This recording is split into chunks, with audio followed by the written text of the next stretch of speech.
నమస్తే, welcome to మనం TV. నేను వలి.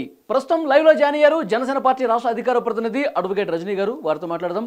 సజ్జల రామకృష్ణారెడ్డి ప్రెస్ మీట్ పెట్టి కొన్ని కీలకమైన వ్యాఖ్యలు చేశారు. ప్రస్తుతం ఎలక్షన్ కమిషన్ తీసుకుంటున్న చర్యలు పూర్తిగా వైసీపీకి వ్యతిరేకంగా ఉన్నాయని చెప్తున్నారు. కూటమికి సపోర్ట్ చేస్తున్నట్టు, మద్దతు ఇస్తున్నట్టుగా ఆయా ఈసీ చర్యలు కనిపిస్తున్నట్టుగా సజ్జల రామకృష్ణారెడ్డి మాట్లాడారు. ఎలా చూస్తారు మేడం? 175 అనే వ్యక్తులు ఈరోజు మేము ఓడిపోతున్నాం, కానీ దేనివల్ల? ఎలక్షన్ కమిషనర్ ని మార్చడం వల్ల. ఎలక్షన్ కమిషనర్ మా చెక్కు చెదలో పనిచేస్తున్న కొంతమంది ఐఏఎస్ అంటే ఐఆర్ఎస్ అనే వాళ్ళని ఐపీఎస్ ని మార్చడం వల్ల, లేకపోతే గెలిచుండే వాళ్ళం. దొంగతనంగా గెలిచేస్తారు, కుట్రకోణంగా గెలిచేస్తారు, లేకపోతే మేము గెలిచుండే వాళ్ళం అని చెప్పుకోవడం కోసం ఒక రీజన్ దొరికిందండి.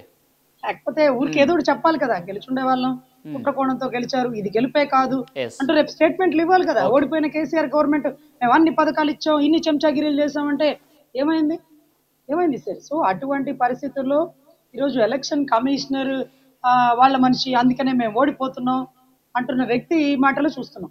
అదే రకంగా లండన్ టూర్ వెళ్ళిపోయేటటువంటి అభ్యర్థి, ఏదైతే పులివెందుల అభ్యర్థి, గౌరవ ముఖ్యమంత్రి, మాజీ అని చెప్పాలండి, ఇక మాజీ ముఖ్యమంత్రి గారు ఇచ్చిన స్టేట్మెంట్, ఐపాక్ సర్వే చెప్తుంది మళ్ళీ మనదే గెలుపు, 151 మించి అంటే అదేంటిది, వైనాట్ 175 మించి 151 దాటితే అన్నారు, అంటే 152 వస్తుందా, 153 వచ్చింది, అదే 175 అన్నారుగా.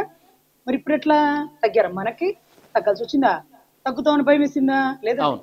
ఈరోజు అమరావతి భూములకి రెక్కలు వచ్చింది, వైజాగ్ భూములకి రక్షణ వచ్చిందండి. లేకపోతే వైజాగ్ లో ప్రమాణ స్వీకారం చేయబోతున్నారు. క్లీన్ స్వీప్ అని ఎందుకు చెప్తున్నారంటే, వైజాగ్ రియల్ ఎస్టేట్, అక్కడ భూములు ఇక్కడవి అన్ని కొని పడేశారండి. ఈ రోజు అవి ఏం చేసుకోవాలో అర్థం కాదు. అక్కడేం లేదు కదా, అక్కడేం లేదు, అమరావతి కదా. ఆల్రెడీ వైజాగ్ డెవలప్డ్ ఏరియా, అక్కడ ఒక పెద్ద సునామీ లాంటిది వస్తే అక్కడే బస్సులో ఉండి అక్కడ పారిశుద్ధ్యాన్ని పూర్తి చేసినటువంటి వ్యక్తి, ఉద్దానం సమస్యల్ని అర్థం చేసుకున్నటువంటి పవన్ కళ్యాణ్ గారు, వైజాగ్ ఎప్పుడు అనుసంధానంగా ఉండేటటువంటి పారిశ్రామికంగా డెవలప్డ్, అదే రకంగా సినిమా ఇండస్ట్రీలో కూడా అక్కడ చాలా మూవీస్ డైరెక్ట్ చేస్తున్నారు కదా, అది డెవలప్డ్, ఇండస్ట్రియల్ గా, సాఫ్ట్వేర్ పరంగా, పర్యాటకంగా అంతా డెవలప్డ్ ఏరియాస్. వీళ్ళు వచ్చి ఉద్ధరిస్తారట. ఏం ఉద్ధరించారు? ఎగ్జిక్యూటివ్ క్యాపిటల్ అన్నాడు, ఏమైనా కట్టాడా? లేదు, వాళ్ళు ఇల్లు కట్టుకున్నాడు. వెళ్ళిన చోటల్లో ముందు ఇల్లు పెడతాడు, తర్వాత ఆయన పాదం పెడతాడు.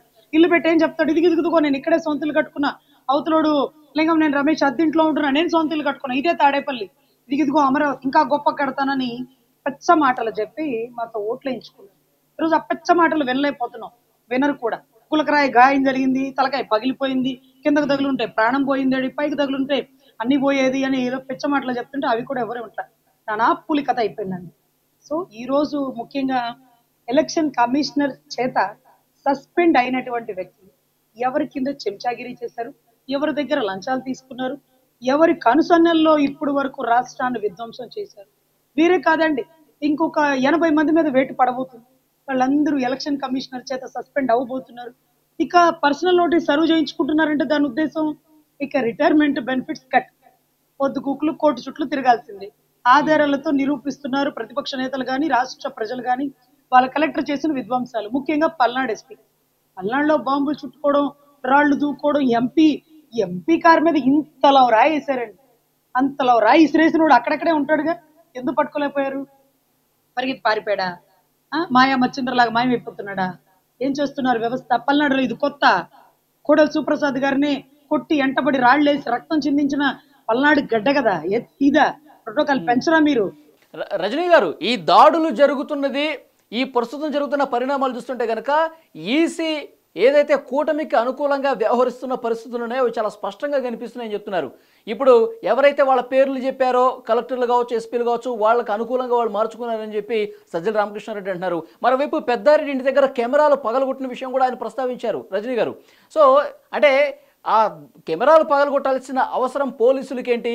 అంటే కూటమి నాయకుల ప్రోద్బలంతోనే ఇది జరిగిందని అర్థమవుతుంది కదా. ఇలా మాట్లాడుతున్నారు సజ్జల. ఎలా చూస్తారు మేడం? సార్, పెద్దారెడ్డి ఇంటి కెమెరాలు పగలగొట్టినోడు పెద్దారెడ్డి గారి ఇంటి కెమెరాలో కొంత బంధించబడి ఉంటాడు. ఎవరో కనుక్కోమనండి, వాళ్ళతోనే పగలగొట్టించుకుంటారు కెమెరాలు. ఇది ఎందుకని చెప్తున్నానంటేనండి, పులివర్తి నాని గారు చూసారు కదా మీరు, తిరుపతిలో ఎంత దారుణంగా, పద్మావతి మహిళా యూనివర్సిటీ అంటే నేను అక్కడే లా డిగ్రీ చేసినానండి, నాకెంతో ఒక దేవాలయంతో సమానమైన యూనివర్సిటీ. అట్లాంటిది స్ట్రాంగ్ రూమ్ లో మందు బాటిల్స్ తీసుకొని లేకపోతే ఈరోజు గండ్రగొడ్డళ్ళు తీసుకుని కొడవళ్ళు తీసుకుని గులకరాళ్ళు వాళ్ళు వాడితే గులకరాళ్ళు వాడతారు, మన మీద వాడితే పెద్ద పెద్ద బండరాళ్ళు వాడతారు కదా. ఇన్ని ఐటమ్స్ యూనివర్సిటీ లోపలికి ఎలా వెళ్ళి ఒక సంబంధం లేని మగవాడు పోయినప్పుడే కొంత చెకింగ్లు చేసే యూనివర్సిటీ వాళ్ళు ఈ రోజు ఇతనికి ఎలా పర్మిషన్ ఇచ్చారు? ఏం జరుగుతుంది అక్కడ? స్ట్రాంగ్ రూమ్ దగ్గర 3 అంచెల భద్రతా వ్యవస్థ ఉంటుంది కదా, అదెందుకు ఫెయిల్యూర్ అయిపోయింది? ఆడపిల్లలు ఎంత భయపడిపోతారండి అలాంటి ఇన్సిడెంట్ జరిగితే. ఎక్కడో తల్లిదండ్రులు హాస్టల్లో పెట్టినటువంటి పిల్లల గురించి మీరు ఎలక్షన్ మీరు వచ్చేసండి ఇంకా ఉండకండి, వ్యవస్థ మీద మనకి నమ్మకం లేదంటూ ఎంతమంది పిల్లలు వలస వెళ్ళి వాళ్ళ ఊర్లోకి వెళ్ళిపోయారో తెలుసా అండి? ఈ కౌంటింగ్ అయ్యే వరకు యూనివర్సిటీలో ఉండకండి, ఆడపిల్లల హాస్టల్లో సెక్యూర్ లేదు. అరే 3 అంచెల వ్యవస్థ స్ట్రాంగ్ రూమ్ దాకా వచ్చినోడు అడ్డు వచ్చిన ఆడపిల్లల్ని ఇది 4 బాంబులు వేస్తే స్ట్రాంగ్ రూమ్ విధ్వంసం అయిపోతే ఓటింగ్ ఉండదు కదండి, కౌంటింగ్ ఉండదు కదా. రోజు చెవిరెడ్డి భాస్కర్ రెడ్డి అనే వ్యక్తి వీరప్పన్ వారసుడు. అంటే అక్కడికి సంబంధించి Kollam Gangireddy red sandal smuggler. ఆయన 2019 గౌరవ ముఖ్యమంత్రి వర్యులు ప్రమాణ స్వీకారం చేయగానే మొట్టమొదటి బెయిల్ కొల్లం గంగిరెడ్డి 26 కేసుల్లో బెయిల్ వచ్చేసింది. 27 కేసులు ఉంటాయి, బయటకు వచ్చేసాడు. వైసీపీ కండవ కప్పుకున్నాడు, ప్రచారం చేస్తున్నాడు, పబ్లిసిటీ చేస్తున్నాడు, టీడీపీ వాళ్ళని భయపెడుతున్నాడు, ప్రలోభ పెడుతున్నాడు, వైసీపీలో చేర్చుకునే ప్రయత్నం చేస్తున్నాడు. ఇప్పుడు ఏంటండి పుష్ప1 పుష్ప2 సినిమాలో చూస్తున్నాం కానీ ఒక్క వీరప్పన్ లేడు. ఎందుకంటే వైట్ కలర్ యూనిఫామ్ చేసుకుని వీళ్ళే స్మగ్లింగ్ చేసేస్తున్నారు, వీళ్ళే పొలాల అవతల గంజాయి పండించేస్తున్నారు. ఇవన్నీ తెలిసిన వ్యక్తి ఎవరు? పులివర్తి నాని. ఈ నానికి అన్ని తెలుసు, మరి ఎందుకు నోరు విప్పల్లా? అరే ప్రభుత్వం వాళ్ళది ఉంది, ప్రభుత్వం మారనేయండి, వీళ్ళ పని చెప్తామని చాలా విషయాలు కడుపులో పెట్టుకున్నాడు. ఇప్పుడు చెవిరెడ్డి భాస్కర్ రెడ్డి ఓడిపోతే ఎంతో మంది ఓడిపోతారండి, తప్పే ఉంది దాంట్లో. లోకేష్ గారు ఓడిపోయారు, పవన్ కళ్యాణ్ గారు ఓడిపోయారు, కానీ ఈ చెవిరెడ్డి భాస్కర్ రెడ్డి గారు ఓడిపోతే 100% చెరసాల్లో ఉండిపోతాడు. రెడ్ శాండిల్ స్మగ్లింగ్ అంటే చిన్న విషయం కాదండి, గంజాయి పంటకి కారణం అంటే చిన్న విషయం కాదండి. ఇంకా ఎక్కడెక్కడ దొంగ ఓట్లను తీసుకురావడంలో కీలక పాత్ర. గతంలో కూడా అండి మళ్ళీ రీపోలింగ్ పెట్టించి చెవిరెడ్డి భాస్కర్ రెడ్డి గారు గెలవడం జరిగింది. అదే రకంగా స్ట్రాంగ్ రూమ్ విధ్వంసం చేసేస్తే, బాంబులు పెట్టి పేల్చి అవతల పడేస్తే పగిలిపోవా? ప్రాణాలే పోతున్నప్పుడు ఈవీఎం విషయంలో లెక్కండి పగలగొట్టేస్తాడు కదా, మళ్ళీ ఎలక్షన్ పెట్టించాలంటాడు, జనాల్ని భయభ్రాంతులకు చేస్తానంట. ఈ అరాచకం. నిన్నటి రోజు కూడా యూనివర్సిటీ లోపలికి వచ్చినప్పుడు ఏ కెమెరాలో పడిందా పులివర్తి నానిని వెంబడించిన ఇన్సిడెంట్ అంటే లేదండి, వాళ్ళ కారుకి కెమెరాలు కట్టుకొని లోపలికి వచ్చారు. అంటే అక్కడ ఉన్న ఏ కెమెరాలు నమ్మే పరిస్థితి లేదు, వాళ్ళ కెమెరాలు వాళ్లే పగలు కొట్టుకుంటారు. ఇందాక నేను ఎందుకు చెప్తున్నానంటే పెద్దారెడ్డి దగ్గర కెమెరాలు పగలగొట్టి ఎవడు పగలగొట్టండి, వాళ్ళ కెమెరాలు వాళ్లే పగలగొట్టుకుంటారు, వాళ్ళ కార్లు వాళ్లే విధ్వంసం చేసుకుంటారు. అరే మా కార్ని పగలు కొడతారా అని మళ్ళీ వాళ్లే వచ్చి అవతల కార్లను పగలు కొడతారు, అవతల ఒళ్ళు పగలు కొడతారు. ఈ ఒళ్ళు కాళ్ళు పగలగొట్టే వాళ్ళకి ఒక్క ఓటే సమాధానం అండి. మేడం, ఇక్కడ పోలింగ్ జరుగుతున్న రోజు దాడులు జరుగుతుంటాయి. పోలింగ్ జరిగే సందర్భంగా ఇప్పుడు ఎవరైతే తమకు వ్యతిరేకంగా ఉన్నారో వాళ్ళ మీద దాడులు చేస్తూ ఉంటారు, ఇది సహజంగా కనిపిస్తూనే ఉంటుంది.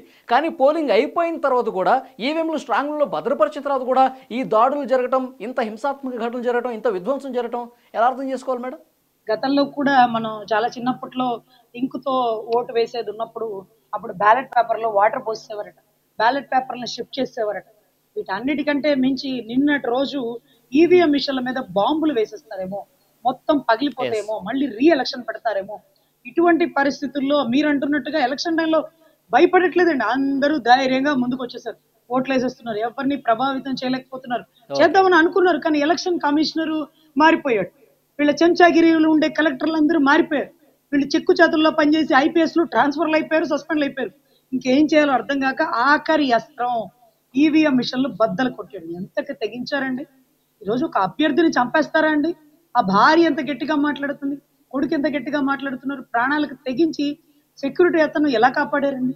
ఈరోజు ఏంటి సార్ ఇది 3 అంచెల భద్రతా వ్యవస్థని విస్మరిస్తున్నారా అంటూ ఒక జర్నలిస్టు ఒక ఎస్పీని అడిగితే మేము ఎంక్వైరీ చేస్తున్నామండి, యూనివర్సిటీలోకి మందు బాటిల్స్ వెళ్ళడం ఏంటి, ఈరోజు గండ్రగొడ్డ లోపలికి వెళ్ళడం ఏంటి, చెకింగ్ చేయట్లేదా, లోపల స్ట్రాంగ్ రూమ్స్ లేవా? ఇదేనా ప్రజాస్వామ్యాన్ని కాపాడే విధి విధానాలు పోలీసు వారు? అక్కడక్కడ కొంత చెంచాగిరి పోలీసు వాళ్ళు అయితే ఉన్నారండి. రాష్ట్రంలో చాలా వరకు పోలీసులు మారిపోయారు, ప్రజాస్వామ్యాన్ని కాపాడడం కోసం ఇస్తున్నారు. గేనెస్ట్ ఆయన్ని ఆపుతుంది సిబిఐ వాళ్ళు కాదండి, సిబిఐ సైతం పర్మిషన్ ఇచ్చేసింది. పాపం లండన్ టూర్ వెళ్తున్నాడు, పిల్లల్ని చూసుకోవడానికన్నా ఆ పిల్లలే వచ్చి దగ్గరుండి 2 ఓట్లైనా తగ్గినట్టే మా నాన్నగారికి అంటూ పాపం దగ్గరుండి ఓటేశారు.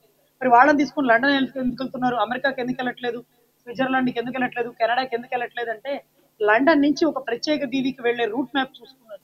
గతంలో అదే ప్రత్యేక దీవికి వెళ్ళి బ్యాంకర్ లో డిపాజిట్ చేశారు. ఆ దీవిలోకి రావాలంటే కొంత అమౌంట్ ఆఫ్ డిపాజిట్ ఉంటుంది, ఒకసారి అమౌంట్ డిపాజిట్ చేసేస్తే ఆటోమేటిక్ గా దాని తర్వాత రియల్ ఎస్టేట్ పడిపోతుంది. కాబట్టి రియల్ ఎస్టేట్ ని కాపాడడం కోసం మళ్ళీ మేమే గెలుస్తున్నాం, ఈవీఎం లో సర్వే చెప్తున్నారా లేకపోతే ఐపాక్ సర్వే చెప్తున్నారా అని కొంతమంది కూర్చోబెట్టారు. ఎందుకంటే జగన్ గారు లండన్ వెళ్లి వెనక్కి వచ్చే లోపల ఈ రియల్ ఎస్టేట్ మొత్తం వాళ్ళు ఎక్కడికక్కడ అమ్మేసుకోవాలి. వైజాగ్ లోనే ప్రమాణ స్వీకారం ఉంటుందండి. అరే నీ పులివెందులో నువ్వు గెలుస్తావో లేదో పిఠాపురంలో వచ్చి ప్రచారం చేసుకుంటున్నావు, ఆయన్ని అసెంబ్లీ గేటు తాకనీయకుండా చేస్తాను, నీకు కుట్రకోణంతో ఉన్నావు. ఏ అభ్యర్థి అయినా సొంత ఊర్లో ప్రజాస్వామ్యంలో చేసుకుంటారు. అప్పుడే డిప్యూటీ సీఎం అంట, వంగా గీత గారిని డిప్యూటీ సీఎం అన్నారు. ఇన్ని సంవత్సరాలు చిత్తశుద్ధిగా పనిచేస్తున్న వాళ్ళకి మీకు వ్యవసాయ శాఖ ఇస్తా, మీకు పారిశ్రామిక శాఖ ఇస్తా, మీకు ఆరోగ్య శాఖ, మీకు విద్యాశాఖని ఎవరికి అనౌన్స్ చేయలే అంటే ఎరేస్తున్నారు. అంటే ప్రజలకి ఓట్లకి డబ్బులు ఎరేసారు, భయపెట్టారు, ప్రలోభ పెట్టారు. ఆఖరికి వంగా గీత గారిని నిండు సభలో అదేదో ద్రౌపది వస్త్రాభరణ లాగా నిండు సభలో ఆమెను ఏడిపించి ఇదిగో ఇటువైపు తిరిగాడు, ఇలా చూడు ఇటువైపు తిరిగాడు, అదిగో అడుదొక్క కనపడాలి అంటూ అవతల వ్యక్తి చిరుమందహాసంతో ఆమెను ఏడిపిస్తున్నారండి. ఇదెక్కడ కర్మ మాకు అర్థం కాల. ఆఖరికి డిప్యూటీ సీఎం అన్నారు, ఆమెను ఏడిపించారు, కోట్లకి డబ్బులు ఇచ్చారు, భయపెట్టారు. ఆయనే వచ్చి ఈ రోజు పిఠాపురంలో ప్రచారం చేసే దౌర్భాగ్య పరిస్థితికి వచ్చాడు. అంటే ప్రత్యర్థి గెలవబోతున్నాడు, ప్రత్యర్థిని ఎదుర్కోవడం కష్టం అవుతుందనే కదా ఈ రోజు భూమి నుంచి గుబికి దిగి వచ్చినట్టుగా పులివెందుల నుంచి పిఠాపురానికి దిగి వచ్చిన గౌరవ జగన్మోహన్ రెడ్డి గారు. ఆఖరికి మీరు మీ ఏరియాలో ఏమవుతుందో మాకు తెలియదు కానీ పిఠాపురంలో మీరు ఎప్పుడు అంటారు పవన్ కళ్యాణ్ గారిని దత్తపుత్రుడని. దత్తపుత్రుడు కాదండి, దత్తాత్రేయ పుత్రుడుగా పిఠాపురంలో భారీ మెజారిటీ రాబోతుంది. ఏదైతే జనసేన జెండా ఎగరబోతుంది, దీనికి బలమైన కారణంగా వర్మ గారు దగ్గరుండి పనిచేస్తున్నారు. టీడీపీ జనసేన కలిసి ముందుకు వెళ్తుందనేది ఇది సత్యం అండి. థ్యాంక్ యూ రజని గారు.